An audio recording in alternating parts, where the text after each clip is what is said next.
this video, what I want to show is how to wrap a mirror for full print wrap for long-term durability. So again, one of those things where on the other mirror, and I just took footage of this, Carlos wrapped the mirror in one piece with full print film. Heated it, stretched it, got around. It looks great, one piece. And again, as a lot of you know, any wrap looks good for a day. It's all about long-term durability. So for me, for full print, because it's a moving billboard for me, I don't like to wrap it in one piece. I just think for me that always opens the door to long-term durability of overstretching. Then you're going to start getting fingers and peeling. And for me, I think a client definitely would rather, they don't see the mirror, because again, you always have to think about the client's eyes. They don't necessarily see the mirror wrapped in 2 pieces or even 3 pieces. What they see is fingers and curling. Okay, so the only people who really see if a mirror is not wrapped in one piece are installers. But again, for me, for full print wrap, I mean, for a color change, obviously I'm going to wrap it in one piece. That's not a question. But for full print, you always just have to think your first priority is durability, but also seeing through the client's eyes. This is not for Instagram posting, show off your business. This is long-term durability. Just make it good, clean, and solid and durable. So again, what you're going to see in this video is I'm going to take advantage of what I have. And what I have here in this case is I have a textured molding here, and there's a product called Mold and Hold where this cut right here is extremely tight. I can barely get my fingernail in there. To get a nice, good, clean cut in there with full print film, because again, we got 3.3 millimeters of film going on here. It's really tough to get in there. So I'm going to use Mold and Hold here, and use a little bit of edge seal tape, of knifeless tape to cut it here, and come back with Mold and Hold. Then I'm going to do Mold and Hold at the top as well. So again, I'm going to take knifeless tape, run a piece here, cover it first with purple. And why do I do this piece first and the backside second is the backside is generally flat. And what this is going to do is the material as it comes around here has a little bit of tension. The chance of it peeling is high. So if I put this piece first and then this piece second, this piece is actually going to hold, the backside piece. So for me, this is 1, 2, and then I'm going to run the knifeless tape and then finish with the Mold and Hold. So again, that's what I'm going to show here. And again, for me, how I got this idea is I live in Amsterdam now, and I watch the Dutch installers when they do fleet wrapping. When they do fleet wrapping, this is how they wrap mirrors, because again, they want to guarantee the wraps on for long term. Again, they're not wrapping for color change, they're wrapping for full print, and that's what I want to show here. So let's get to it. So in this mirror, I asked Carlos to wrap it in one piece with full print film and wrap it as if he's kind of like a beginner intermediate. So basically what he's doing, he's trying to do it right, or what he's told is right, is try to wrap it in one piece so it looks like paint.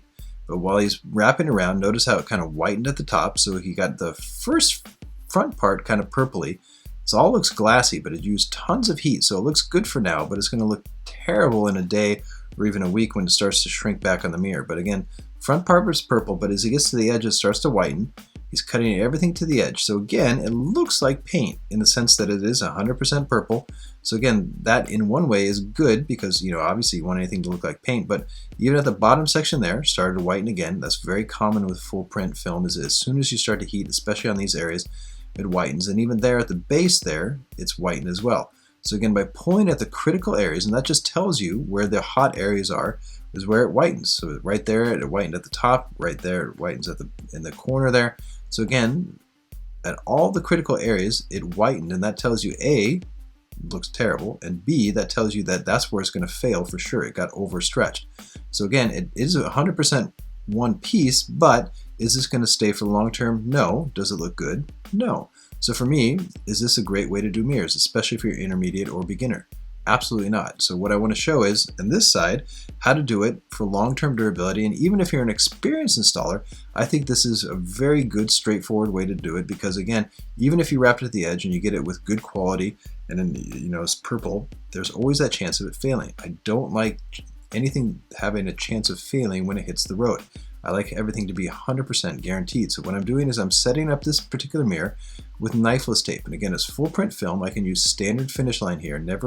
These don't have a lot of major curves here, so I don't need to use design line. And what I like about finish line is that strong string doesn't break. So especially if you're intermediate and beginner, this is a good string to use, the finish line. So again, setting up with 3 sets lines of knifeless. Here, I'm going to start at the hardest part and pull away from the back side here. So I don't want any tension on the back side. So I start at the hardest part, flip it over, and I'm going to use triangles now to kind of even out the tension at the very front edge there where it's rounded the most. And by pulling nice and clean, this section in the middle, which notoriously has material that bunches up here, watch how I pull straight down and I'm there. So again, by shifting the material away from the middle, it just wraps that middle section there nice and easy. So notice I'm pulling nice and clean here. Again, this material is kind of oversaturated, a little too much ink, and the workspace temperature is good, so haven't had to use any heat here because I can naturally just pull enough and then relax the material down. And once I have glass, only then do I squeegee. So I have glass and I just simply squeegee it to the edge. Do I need to take it all the way to the edge? No, I just need to take it to the knifeless tape. So again, I take it to the knifeless tape at the top, I pick it up and I feed it into the knifeless tape at the bottom. Again, very minimal tension there because I pulled cold. Hard to overstretch the material cold. So once I get it to the bottom there, I'm setting it all up on the knifeless tape, nice and straightforward and clean.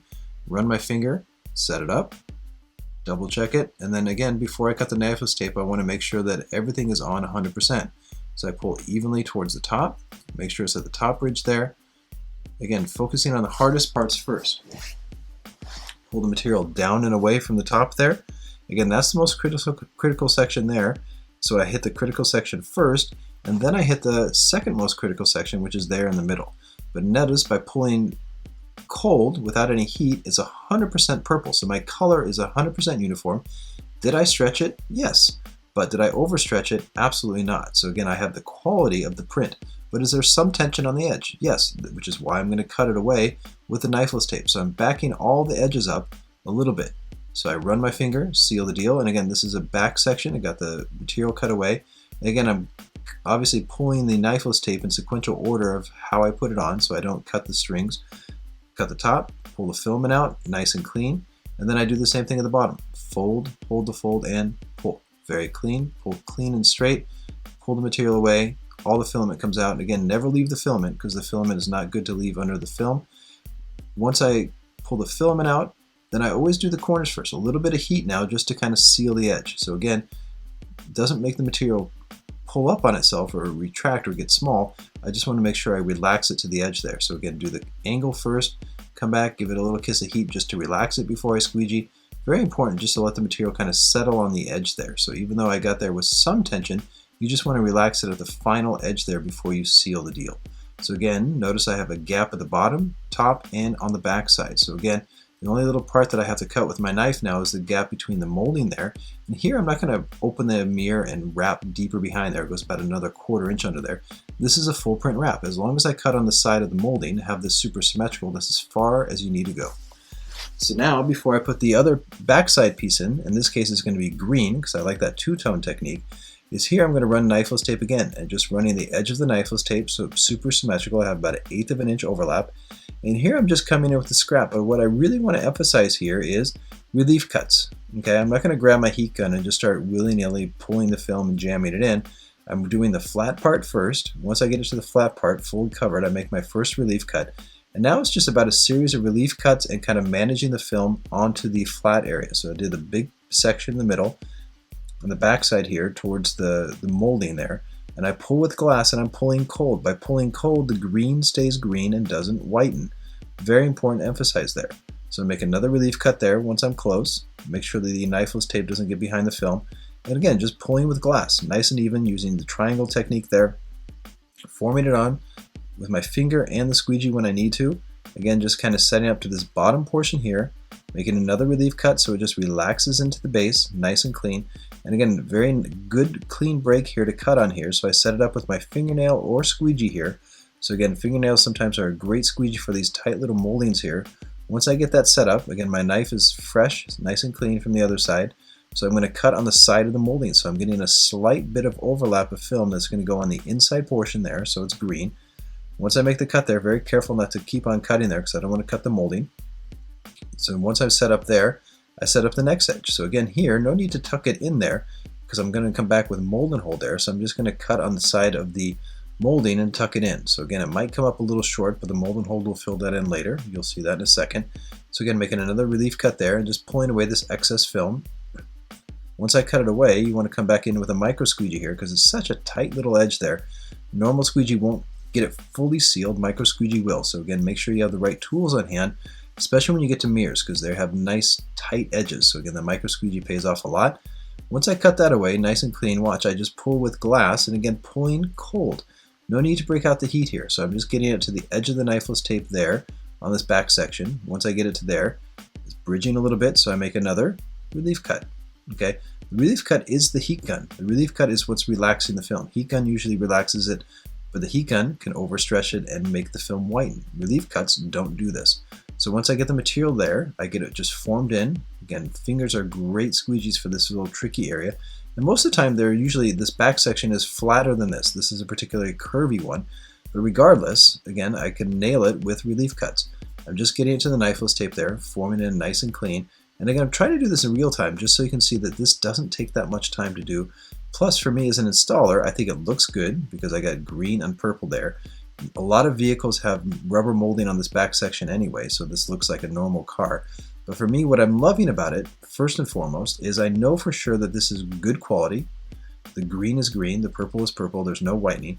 But for me, long-term durability is my #1 priority, and I know for sure I've gotten to the edges so far, and that overlap especially has absolutely no tension. I'm cutting just clean enough on the backside, super nice. You see the nice, good, straight, symmetrical line back there. If you notice now, what I'm doing on the portion that's by the front of the mirror, where the molding is I'm adding mold and hold, and you can either use matte black or you can even use like a purple or green stripe here. Don't have to use mold and hold. But what I like mold and hold is it looks exactly like the textured molding that came from the factory. So you're basically extending the molding out from what's already there.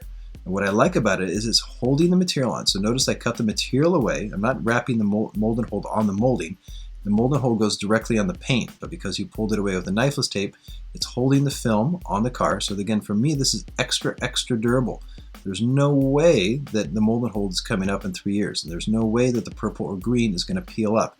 This is long-term durability. This is no different than using edge seal underneath a bumper or on a boat or anything like that. This is all about long-term durability, but using what the car gives you. There's textured molding on this. I'm extending the textured molding. It's going to look totally fine to the client, and that's one of my main points in this video, and actually in this whole video series, is seeing through the client's eyes. Once this mirror is kind of heated and done and pushed back into its original position, it looks like a purple mirror through the client's eyes. The other side, which is wrapped in one piece, looks like a purple mirror as well, but has whitening, and the chance of those edges staying for the long term is very minimal. So what a client does see is fingers and whitening and lifting. This style of mirror, they just see a purple mirror, and in fact that green little sliver on the back, most clients like that because it makes the mirror custom. Do they see the mold and hold? No, because it matches the original molding on the car. So for long term, this stays a purple mirror, this purple with no lifting and no fingers, super durable. Is this highly profitable? Yes. Was it much quicker to install? Yes. Was the material relaxed on there? Yes. Is this a happy client? Yes. Thanks for watching. Justin Pate.